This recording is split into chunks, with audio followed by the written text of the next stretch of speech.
12년 전 8살 초등학생을 납치해 잔인하게 성폭행한 조두순이 내일 출소합니다. 조두순이 반성도 없고 달라진 것도 없어 약물 치료를 해야 한다는 의견이 나오고 있습니다. 김경수 기자의 보도입니다.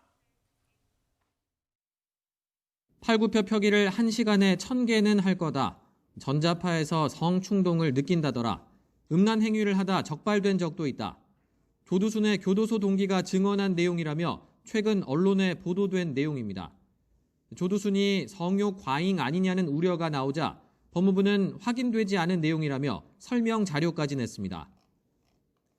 독거실에 있던 조두순의 일상을 다른 수용자가 봤다는 건 일방적 주장이고 음란 행위가 적발된 적도 없다는 겁니다. 또 69살의 조두순이 팔굽혀펴기 1000개를 하며 체력 단련을 한다는 얘기도 과장된 표현이라고 설명했습니다.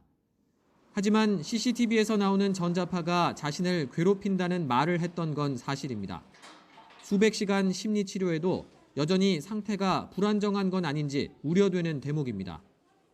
전자파 운운하면서 사실은 실존하지 않는 두려움 이런 것들을 계속 호소했다는 거잖아요. 만약에 진짜 피해 망상이 지금 진행 중이면은 전자 감독에 의한 재질이요 취약해질 수가 있어요. 상황 판단력이 떨어지기 때문에. 조두순은 출소 뒤 7년 동안 전자 발찌를 차고 전담 보호 관찰관의 24시간 밀착 감시를 받게 됩니다. 하지만 화학적 거세로 알려진 성충동 약물 치료를 하는 게 더 나을 거란 주장도 있습니다.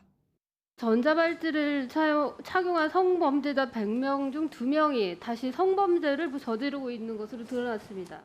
성충동을 억제하는 약물 치료, 즉 화학적 거세 방식이 성범죄자의 재범률을 떨어뜨릴 대안으로.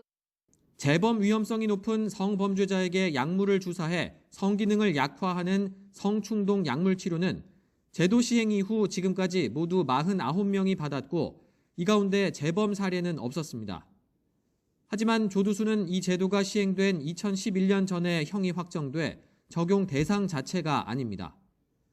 출소를 앞둔 성범죄자에게 강제 약물 치료를 할 수 있는 법안도 지난 10월 뒤늦게 발의됐는데 통과가 늦어져 의미가 없어졌습니다. 조두순에게도 적용될 수 있었던 조치가 무산된 거지만 신중해야 한다는 지적도 있습니다. 범행을 부정하고 반성조차 않는 조두순의 심리 상태부터 바꾸지 않으면 역효과가 우려된다는 겁니다. 성충동 약물은 분명히 성욕을 감소시키는 데 효과는 있는데요. 그 전제가 본인이 원해야 돼요. 자발성이 없는 경우에 그 성충동 약물만 줘서는 효과가 없다는 그런 논문이 많고요. 조두순의 경우에는 본인이 아직도 자기의 문제 자체를 부인을 하고 있는 상황인 것 같아요. 조두순 때문에 피해자가 거처를 옮기고 시민들은 불안에 떨어야 하는 상황.